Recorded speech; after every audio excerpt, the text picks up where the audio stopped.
diverting rivers is a possibility, that it has happened elsewhere. With the right technology, you can actually divert any waterway to whichever direction you want. Probably the governor has a point. Thank you very much. I would start by saying, unfortunately, my good friend Waititu seems to be living in the past. He forgets that the times have changed. In the first place, why should you actually do a building on a river?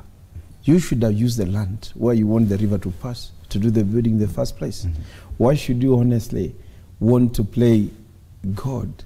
Honestly, you simply go and build or erect your building on a river simply because you'd want somebody to go and divert the river to pass what building ought to have been. Total contradiction. I think it's a high time now Kenyans wake up to reality and say, let us do things the right way. Let us fight impunity in the true sense. And obviously, we will expect whenever these kind of serious changes are coming in, some people will be resisting. So it's not very unusual to see now the likes of my good friend Waititu resisting. But he's not alone. I'm sure there are so many other Kenyans. But I tell you, that is the way to go. If we want to save this country, if we want to save our cities, if we want to save our environment, that is the way to go. There's no other way. It has to be that way. Okay, you are an MP in Nairobi. Should we consider this idea by Governor Waititu that probably some of the rivers where they are, probably they do not serve the purpose they intended to. Probably they should be moved instead, so that we can have more room to create probably residential or commercial buildings? I think we shouldn't consider it. I think there is enough land that we have in the outskirts of Nairobi. I think we should be thinking more about moving towards where we had Konza. We created cities elsewhere. We have lots of land in Kajiado. We have lots of land in Kitengela. So in a city where we are talking already about congestion, we have problems with our sewers. I come from a slum area where we are struggling to see how can we be able to better plan our city, create more roads, create more sewer system, more cleaner cities. So why should we be thinking about moving a river? I think in Nairobi, for example, we have just one big river called Nairobi River and other small rivers. There is enough land elsewhere. We shouldn't be thinking about moving these rivers. Like he said, if there is space to move the river to go to some land, I mean, really, it really makes very little sense. Then the building should be on that land. And then who decides? Because if I don't like this river moving this way, he likes it to move the other way. And there is what you call the natural course of a river. We will have a river going at the convenience of 100 different people. How will that river look, surely? It's the same thing like people are doing now you saw the environmental committee the other day, and people are beginning to eat into our sea, thinking now that, you know, we need to build nearer the sea. Before you know it, we're not going to have an ocean. We cannot leave our natural resources at the convenience of individual people. It is absurd. I don't think in Nairobi, certainly not in Nairobi. But there are those who say that there are possibilities that these rivers can be handled differently to actually be able to accommodate the kind of development of other structures, including things like canalization, where you probably ensure that the river goes underground. That gives room for another structure to come about, but without necessarily changing the course of that river. Probably that's where the governor intended his remarks to target. You know, it's clear. You know, you can even see from the way he's saying, he seems to be protecting those people who are doing their buildings on rivers, and that is the reality. And what we are saying, changing the course and all that kind of a thing, look at even the cost of doing that, honestly. And that's why we are saying this is a sort of resistance to change, to me. And I think it's a high time that government and even the agencies that are concerned in even giving approvals to some of these, they take responsibility. And I think that seems to be the spirit. I'm very happy the president himself has come out very clear that that is way to go. He may even is ready to lose friends. And if that is what it means, so be it. And let us not name it. My actual concern is, are we going to be consistent on this issue? And for how long? When you look at the issues of memory of Kenyans, they will not last more than a month or two. My biggest fear actually is, are we going to continue with this fight for the next 1 year, 2 years, 5 years? And that is the legacy this government should be returning. But Honorable will watch, probably there is some other technology that we can use. Instead of just saying if a river is here, then that's the only route. Probably that issue of canalization, like I'm made to understand, like that UK mall. There were some approvals that the river that passes there should be canalized so that to allow for that structure to exist there, so that the river and the structure can coexist. Don't you think that probably with the use of proper technology, this could be a possibility? Yes, with the use of proper technology, but also I think with the proper planning, the two must go together. Yeah. If we have proper planning, if we had a master plan, if we had Nairobi drawn up, how do we want it to look in many, many years to come, so that it's not done at the convenience of a building, an individual, or an investor. Certainly, I mean, if you're going to say, for example, that it's possible to have, it's like saying we want to have underground trains. That's proper use of our space, our infrastructure. We can take them under. If the river can stay on its course and have a building constructed without interference, then that's okay. It must come from a master plan. It cannot be from individual or an investor's convenience. Yes. And in fact on that, if now he's talking about diverting a river, I mean to give space to this building, what about the other 10, 20 houses that are next, actually built on the right space and in the right way? What will happen to those houses? So I think that should be the point. Yeah, do we actually inconvenience the 20 other people who are on the right, who got their buildings on the right space, to accommodate one building that somebody feels that should be, should be spared and divert the river? And also, I think the other thing that we should be talking about here, you've had the conversation about people emitting raw stuff from, because we don't know what they do in UK. There may be lots of stuff and things being manufactured there. How do we determine what's being dropped or emitted into this? There is no control. Okay. Yes. Allow me to welcome Honorable Ngunjiri Wambugu onto the panel this morning, MP Nyeri Town. Good morning, karibu sana. Good morning. You just found us right in the middle of discussing the remarks by Kiambu Governor Ferdinand Waititu with regard to the ongoing demolitions of buildings on riparian land in Nairobi. It's interesting that a governor for a neighboring county is so concerned about what's happening in the city and is so vocal about it. How it will pan out politically, because now he appears to be going against the wishes of the president. The president has said this should be going on. That's a different discussion. But there are those who argue that probably the governor has a point, that probably with the use of technology, some of these natural resources, including rivers, can actually be diverted or handled differently, including canalization, to allow for the existence of other structures, whether residential or commercial, within the same space. Thank you very much. It's actually possible for what he is saying to happen. However, it depends on the origin. You see, he's talking about, the president is talking about demolishing buildings that should not have been there in the first place. Now, and I agree with him completely. We have cities in the world that are built around rivers. I mean, we have cities, I think, in Netherlands and other parts of the world where you can actually use a boat to work. Yes. But you see, that's where you build the structures around the river. What Governor Tito is suggesting is that we build the river around the structure. That's actually not possible. One of the things about Mother Nature is that where she needs to go, she will go.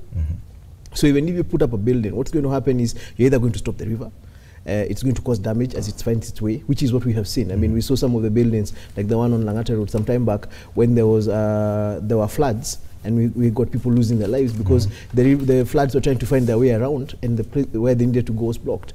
So his idea that yes, you can actually have, you could build structures around a river or make the river work with the structures is a good idea. But here, this particular issue that we are discussing are people who built houses where they knew or put up structures where it was quite clear they should not have done it. When the president talks about the fact that these demolitions are going to go on, he's saying people who gave building permits and gave permits for development in areas that were not supposed to be developed. The assumption here is that at some point along the way, corruption was involved, because you couldn't have gotten a license to build a certain kind of building, a certain kind of place, if you knew for a fact this wasn't supposed to happen. And then the president's position is this: you knew that this building that you were putting up was wrong, So let's not have a conversation about whether we're going to keep it or not. The first thing we're going to do is demolish it. Then we're going to find out how did it actually go up in the first place. So when I hear the governor of Kiambu discussing about that, though he gave a, what did you call it? He gave a he gave a justification about why he's talking about it. He said that he was born in Nairobi, grew up in Nairobi, but it's also to some extent a bit suspicious to hear him speaking about these things, because we remember the kind of drama we used to see in Embakasi when he was member of parliament in Embakasi, where the people were trying to put down buildings and you would see him, you know, just getting involved. So you're left wondering whether that's also part of the problem. Is he worried about buildings that he knows about, that exists in certain places like Embakasi, that he's worried are going to be brought down? Because even appearing to go against the president's wishes, because this is a governor of the president's home county. Yes. He must be aware that it could cost him, but he probably feels that it is worth it for him to comment about it, and even though he's going against the president. Don't you think that that is a bit curious? I don't think the issue is about going against the president, but it's about doing the right thing. And we are saying we have got it wrong for a long time in Nairobi and in Kenya. And President Uhuru says, and he feels, and I think is right to say, gentlemen, we cannot lead by impunity anymore. It is about time Kenya got it right. And if we go by impunity forever, we are losing this country. We are losing generation. We are losing, and again, it will be him and his legacy. Kenyans will say, hey, President Uhuru was once a president. What did he do to protect this country, to protect the generation for now and in the future? And therefore, the issue is not about the president. And I think, I'm sure even if President Uhuru is not doing it because he's happy doing it, but he thinks it's high time now Kenyans are put on track. And that is now, so in this particular case, whether president, whether governor comes from the county of the president, either here nor there, I think it's high time president himself now remains firm. It's the high time now those lords of impunity get to know that it's about time to change. And even the issues of proposal to change rivers. Remember, there are international standards to that. When you want to divert rivers, when you want to divert dams, the international standards. If you look at Netherlands, for example, which is prone to a lot of floods sometimes, they do some of those things, but they have come to realize that the climate change can also not allow them to be doing those kind of things. How do we do it in Kenya simply because somebody has done a building over here, and we want to subject so many other 20 of many of them into a risk? Where are we? We are not going to have Nairobi in the next possibly so many years if we don't now try to handle this. What's going on right now in the country? There seems to be a movement, a reawakening, and the president appears to have a lot of goodwill from the public. So no one wants to be seen to be talking against what the president has said. But for Governor Waititu to actually come out and oppose directly, so publicly, the ongoing demolitions, that says something. Yeah, the enthusiasm within which he said this seems to suggest that their interest, definitely there. We know Waititu, and I'm not saying this out of bad taste. He was a big participant and a player in land issues in Nairobi. You saw running battles one time when Waititu himself was carrying stones and chasing people.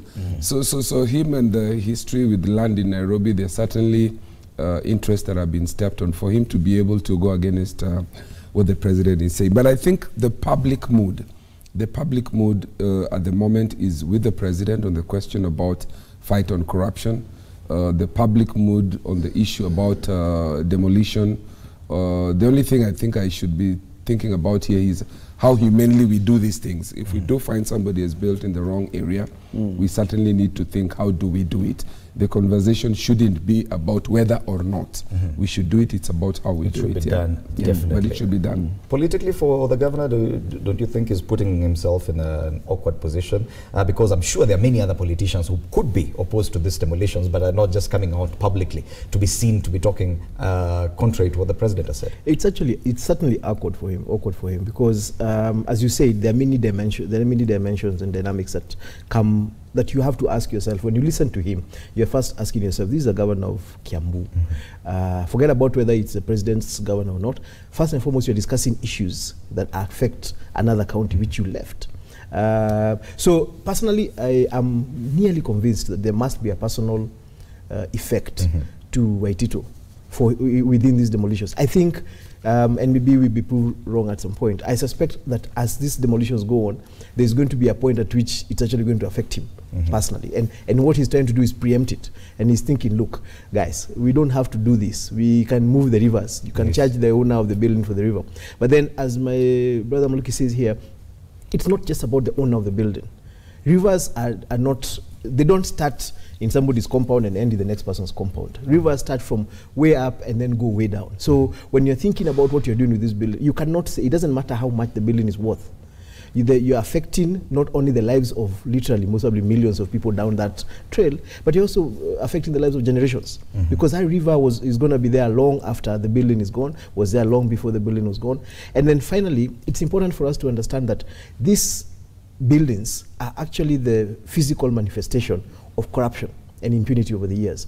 The fact that somebody went forward and thought that not only could they fight against a system of government, a system of laws, they could actually fight a system of nature.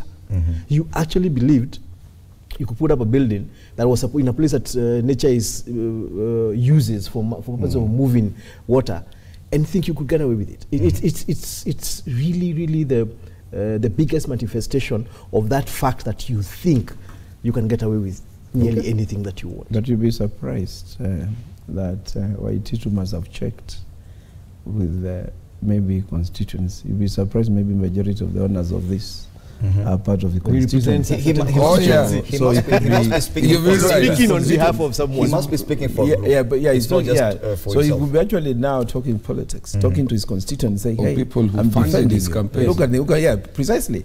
So it could be either way as well. So And definitely there are more people, probably just represented by what Governor Waititu said, that are actually against these demolitions. Probably, as he said, his constituents, a certain constituency that owns probably a majority of the buildings in Nairobi. It's true, and the conversation goes beyond just the issue of this demolition. I was having a conversation with a member of the committee on this issue of sugar. You'd be surprised the number of MPs involved and people who are speaking on behalf of other people who cannot speak. For example, I'm told some of the 14 companies that were benefited from a certain Gazette notice, some very senior people way up in Parliament. Yes. So when you see a politician speaking about something, there are interests. They're representing themselves. It's not just for themselves. Because people may dismiss him, or probably Governor Waititu owns a building or two in Nairobi, but probably speaking for a larger group. Yes, I would want us to go for a break right now, because when we come back, we discuss other issues to do with land. And NLC chairperson, that's the National Land Commission chairperson, Mohamed Swazuri, was arraigned yesterday, charged with fraud-related allegations, and this has to do with compensation on land. Related to land as well, CS for Environment, Keriako Tobiko, yesterday appeared with 4 members of the National Assembly and said there would be no compensation to anyone evicted from the Mau Forest. We'll be discussing that, plus what you just mentioned, what happened in Parliament with the MPs and the allegations of bribery, and now we see the majority leader in the National Assembly, Aden Duale, and his minority counterpart, John Badi, defending themselves against those allegations. That after the break.